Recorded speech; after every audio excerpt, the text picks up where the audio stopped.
बिस्मिल्लाहिर्रहमानिर्रहीम अस्सलाम वालेकुम। आज का जो हमारा टॉपिक है that is basic statistical concepts. Statistics क्या होती है? स्टैटिस्टिक्स मैथ की एक ब्रांच होती है और इसमें हम क्या करते हैं, कोई ऑर्गेनाइजेशन है उनके लिए डाटा बहुत ज़्यादा मीनिंगफुल होता है, बहुत ज़्यादा वैल्यूएबल एसेट होता है। तो ऑर्गेनाइजेशन जो हैं, जो भी डाटा कस्टमर्स का, स्टूडेंट्स का, पेशेंट्स का, जो भी डिफरेंट ऑर्गेनाइजेशंस हैं, वो डाटा को कलेक्ट करते हैं, उसको ऑर्गेनाइज करते हैं, उसको इंटरप्रेट करते हैं और उसको प्रेजेंट करते हैं डिफरेंट फॉर्म में। तो स्टैटिस्टिक हमें हेल्प करती है, ऑर्गेनाइजेशन के लिए बहुत ज़्यादा हेल्पफुल होती है। इस स्टैटिस्टिक्स की वजह से हम चीज़ों को समराइज करके देख सकते हैं, हम चीज़ों की एवरेज देख सकते हैं, उनका ट्रेंड देख सकते हैं। हम जो है ना डिफरेंट चार्ट्स बना सकते हैं, टेबल्स बना सकते हैं, ग्राफ्स बना सकते हैं, डाटा को विजुअलाइज कर सकते हैं ताकि हमें इंसाइट मिले। जहाँ पे जो बड़ी बड़ी ऑर्गेनाइजेशंस हैं, मैं फेसबुक की एग्जांपल दे रहा हूँ जहाँ पे बिलियंस ऑफ यूज़र्स हैं।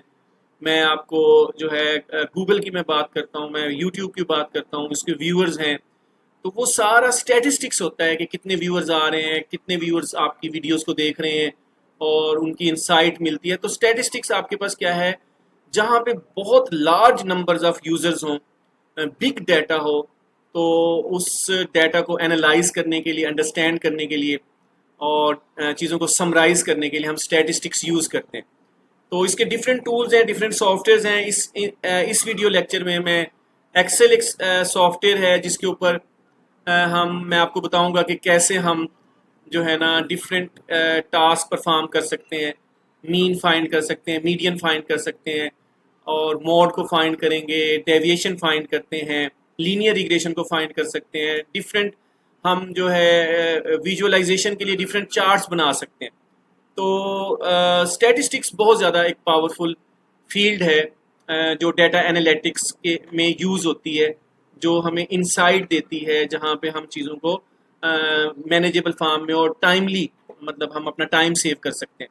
फॉर एग्जांपल मैं वही बात कर रहा हूँ, एक बड़ा डाटा है, जैसे मैं ये देखना चाहता हूँ पाकिस्तान के अंदर जो एवरेज इनकम है हर पर्सन की कितनी है। वैसे तो डाटा देखा जाए तो सारी इनकम्स को हम कैलकुलेट करेंगे, फिर एवरेज फाइंड कर लेंगे। फॉर एग्जांपल 100 स्टूडेंट्स हैं, मैं देखना चाहता हूँ कि इनकी एवरेज हाइट कितनी है, हमें आइडिया हो जाएगा। स्टूडेंट्स के मार्क्स हैं, हम देखना चाहते हैं एक स्पेसिफिक सब्जेक्ट में एवरेज मार्क्स बच्चों के कितने हैं। तो ये इंसाइट्स के लिए, समराइज करने के लिए हम यूज़ करते हैं। आगे डिटेल इसकी डिस्कस करते हैं इसी लेक्चर में। चलें लेक्चर की तरफ मूव करते हैं। अस्सलाम वालेकुम स्टूडेंट्स, आज का जो हमारा टॉपिक है that is about what is basic statistical concepts. Statistical concepts क्या होते हैं, स्टैट के बारे में हमने डिस्कस करना है कि स्टैटिस्टिकल कॉन्सेप्ट्स क्या चीज़ है। सबसे पहले तो आपको पता होना चाहिए जो स्टैट है, स्टैटिस्टिक्स है, that is the branch of mathematics. ये मैथमेटिक्स की एक ब्रांच है, ठीक है ना। और that enables us to collect, organise, interpret and present data effectively, जो हमें इनेबल करती है, जिसके थ्रू हम डिफरेंट डाटा को कलेक्ट करते हैं। कंपनीज़ का डाटा है, एम्प्लॉयज़ का डाटा है, ऑर्गेनाइजेशंस का डाटा है और मेडिसिन्स का डाटा है, पेशेंट्स का डाटा है, सो ऑन। और उसको फिर ऑर्गेनाइज किया जाता है, फिर उसको इंटरप्रिटेशन की जाती है और उसको ना प्रेजेंटेबल फॉर्म में इफ़ेक्टिवली जो है ना प्रेजेंट किया जाता है ताकि टाइमली डिसीजन लिए जाएं। क्योंकि डाटा की बेस के ऊपर हम डिसीजन नहीं ले सकते, क्योंकि रॉ डाटा होता है। We will take decision on the basis of insights, on the basis of useful information, जो हम एनालिसिस के बाद आपके पास क्या है, एग्जामिन के बाद हम लेके आते हैं। तो अब जब हमारे पास इंफॉर्मेशन आ जाती है तब हम डिसीजन लेते हैं, इफ़ेक्टिव डिसीजन लेते हैं, और जो हमारी कंपनीज़ के लिए, हमारी ऑर्गेनाइजेशंस के लिए बहुत ज़्यादा बेनिफिशियल होते हैं। मतलब हम इसमें डिफरेंट ट्रेंड्स को देख सकते हैं कि हमारे कस्टमर्स जो है ना का डाटा है कि वो ख़ास कस्टमर हैं, ख़ास प्रोडक्ट को ख़रीद रहे हैं और दूसरी प्रोडक्ट को नहीं ख़रीद रहे। अब हम देखते हैं कि जिस प्रोडक्ट को वो नहीं ख़रीद रहे उसकी रीज़न्स क्या हैं, उनसे डाटा कलेक्ट किया जाता है, तो उस प्रोडक्ट को भी बेहतर किया जाता है कस्टमर की नीड के हिसाब से। क्योंकि हमने ऑर्गेनाइजेशंस ने, बड़ी बड़ी कंपनीज हैं, उन्होंने कस्टमर के हिसाब से चलना होता है। एक कॉलेज है, उसने स्टूडेंट्स के फीडबैक के हिसाब से अपनी पॉलिसीज़ को, अपने फैकल्टीज़ को, अपने टीचिंग मेथड्स को उन्होंने बेहतर करना होता है, जो दौर चल रहा है उस हिसाब से। तो मतलब जो फीडबैक आ रहा होता है, जो मतलब के जो रिजल्ट्स आ रहे होते हैं बच्चों के, फॉर एग्जांपल मैं आपसे एक एग्जांपल दूँ, एक बच्चा है, वो मैथ में मुसलसल फेल हो रहा है, और सिर्फ एक बच्चा नहीं है, वो पूरे कॉलेज की तकरीबन सारे बच्चे हैं जिनके रिजल्ट्स बहुत ज़्यादा वीक हैं।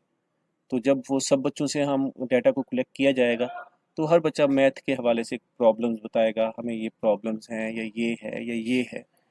तो फिर जब हम एनालिसिस करेंगे, उस डाटा को कलेक्ट करेंगे, उसको ऑर्गेनाइज करेंगे, उसको इंटरप्रेट करेंगे, तो हमें पता लगेगा ये तो बहुत सारे बच्चे हैं, तो क्या किया जाए जी।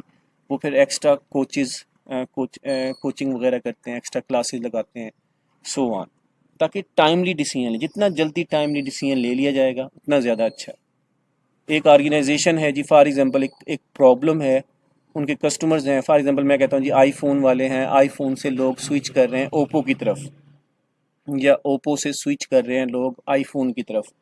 तो जो ओप्पो वाले हैं, जितनी जल्दी उसके प्रॉब्लम को अंडरस्टैंड करेंगे कि why our user, our customers are switching towards iPhone, कि किस लिए वो स्विच कर रहे हैं, जितनी जल्दी डिसीजन मेकिंग होगी उतना ही उसके कंपनी के लिए, ओप्पो वालों के लिए अच्छा होगा, या आईफोन वालों के लिए अच्छा होगा।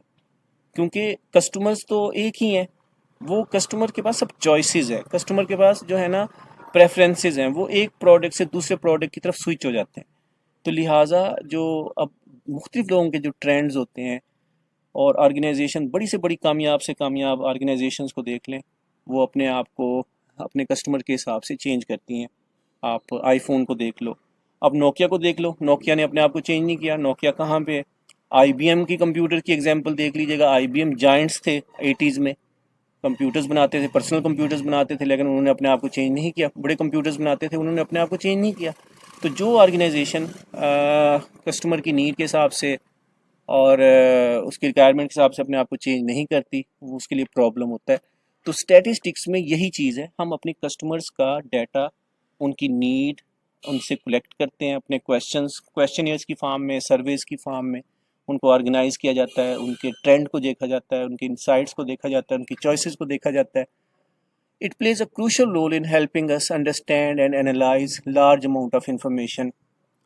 और ये जो स्टैटिस्टिक्स है हमें बहुत ज़्यादा हेल्प करती है कि हम बहुत लार्ज अमाउंट ऑफ इंफॉर्मेशन को एनालाइज कर सकते हैं by summarising them into clear and manageable forms, ताकि जो हम एक बड़ी इंफॉर्मेशन होती है, बहुत ज़्यादा इंफॉर्मेशन होती है, उनको मैनेजेबल फॉर्म्स में, जैसे चार्ट्स बना लेते हैं, ग्राफ्स बना लेते हैं, टेबल्स हैं, एवरेजेस फाइंड कर लेते हैं, और परसेंटेज फाइंड कर लेते हैं, एवरेज फाइंड करते हैं। फॉर एग्जांपल मैं ये देखना चाहता हूँ पाकिस्तान में जो है ना एवरेज इनकम कितनी है। अब वैसे देखा जाए पाकिस्तान की आबादी 25 करोड़ है, और वहाँ पे एवरेज इनकम, हर बंदे की इनकम निकालना, उसको मैनेज करना तो बहुत ज़्यादा मुश्किल है। तो फिर हम एवरेज इनकम निकालते हैं, मीन निकालते हैं, इसी तरह हम परसेंटेज निकाल लेते हैं। तो मतलब कहने का ये है कि जहाँ पे बहुत ज़्यादा बड़ा डाटा है, बिग डाटा है, स्टैटिस्टिक्स हमें हेल्प करती है कि उसको हम करते हैं और एनालाइज करते हैं, हम डाटा को समराइज़ करके देख सकते हैं, और हमें एक इंसाइट मिल जाती है कि एक्चुअली डाटा क्या है, इसका ट्रेंड क्या है। हम सैम्पलिंग कर लेते हैं, मुख्तलिफ़ किस्म के मेथड्स हैं जो हम इसमें यूज़ करेंगे, आगे हम डिस्कस करेंगे। तो कहने का मतलब ये है कि statistics is a vital branch of mathematics that is use to collect, organise, interpret and present data effectively. और ये इफ़ेक्टिवली हमारे पास क्या है, डाटा को रिप्रेजेंट करती है। और यहाँ पे देखिएगा नीचे है इसकी, यहाँ ये आपने ये आप इसको शॉर्ट क्वेश्चन के तौर पे याद कर सकते हैं, जो मैंने हाईलाइट किया हुआ है। Instead of examining every individual data point, वही वाली बात कि हम हर इंडिविजुअल डाटा पॉइंट को एग्जामिन करने की बजाय स्टैटिस्टिकल मेथड्स, जो डिफरेंट किस्म के मेथड्स हैं, जैसे मीन है, मीडियन है, डिफरेंट किस्म के मेथड्स हैं, allow us to focus on key patterns and trends. वो हमें अलाउ करते हैं कि हम सिर्फ की पैटर्न्स और ट्रेंड्स की तरफ फोकस करें, making complex information easier to understand, जो हमारी कम्प्लेक्स इंफॉर्मेशन को आसान बनाते हैं अंडरस्टैंडिंग के लिए, एंड कंपेयरिंग के लिए, कंपेयर करने के लिए। तो हम मतलब कि हम स्टैटिस्टिकल मॉडल्स या मेथड्स यूज़ करते हैं, और instead of examine each and individual data sets, individual entities, हम हर इंडिविजुअल को एग्जामिन करने की बजाय हम उनके डिफरेंट किस्म के मेथड्स हैं, मीन निकाल लेते हैं। जैसे अभी मैंने आपको एग्जांपल दी कि पाकिस्तान के अंदर मैं ये देखना चाहता हूँ जी, एवरेज जो मैन है, मर्द है, उनकी जो है ना उम्र कितनी है, उनकी बेसिक इनकम कितनी है, उनके एक्सपेंसेस कितने हैं, उनके फैमिली मेम्बर्स कितने, सो ऑन। मतलब ये मुख्तलिफ़ किस्म का डाटा होता है जिसमें हम इंडिविजुअल एंटिटीज़ की बजाय हम डिफरेंट किस्म के मेथड्स यूज़ करते हैं जो हमें इंसाइट प्रोवाइड करते हैं। For example, a school can use statistics to analyse students performance.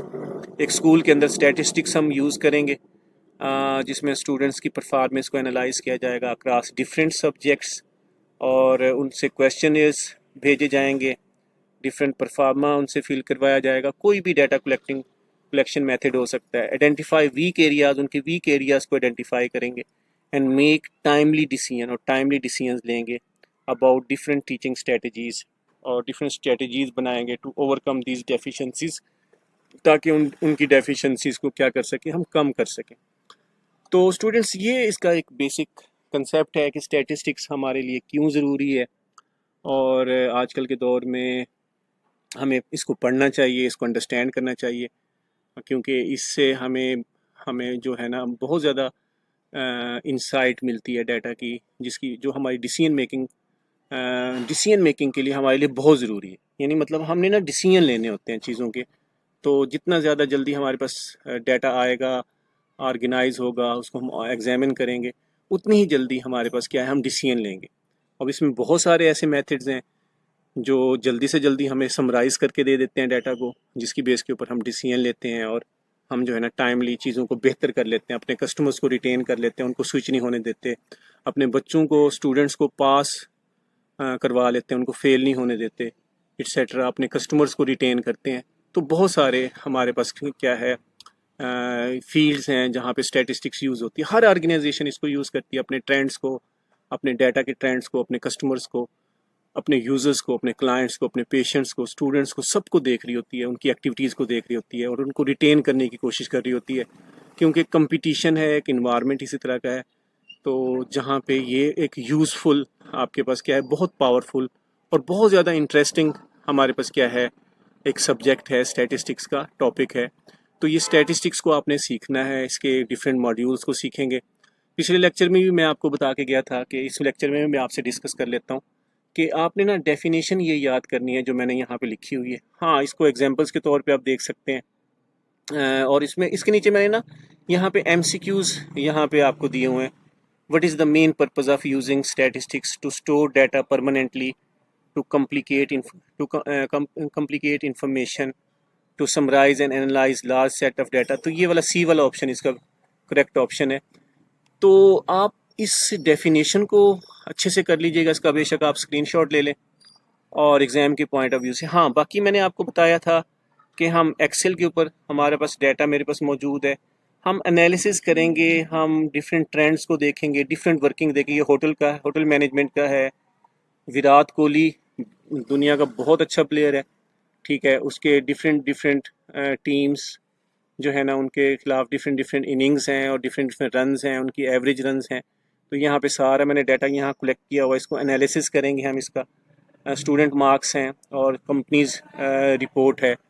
तो ये डिफरेंट किस्म की कंपनीज हैं, अल्फा टेक है, बीटा सिस्टम है। तो इनकी मंथली रेवेन्यूज़ कितने हैं, एम्प्लॉयज़ कितने हैं, मार्केट शेयर क्या है।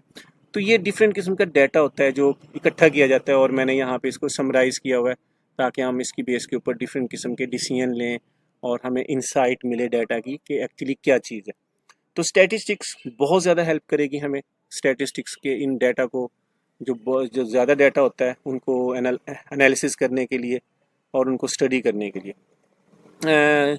तो आपने ना ये सिर्फ अंडरस्टैंडिंग के लिए मैं ये सारी चीज़ें आपसे डिस्कस कर रहा हूँ। अच्छा, इसी तरह मैंने यहाँ मैटप्लॉटलिब है, ये डाटा विजुअलाइजेशन के लिए हम यूज़ करेंगे। स्टैटिस्टिक्स का मॉड्यूल है पाइथन के अंदर, एक बिल्ट इन मॉड्यूल है, ये हम यूज़ करेंगे।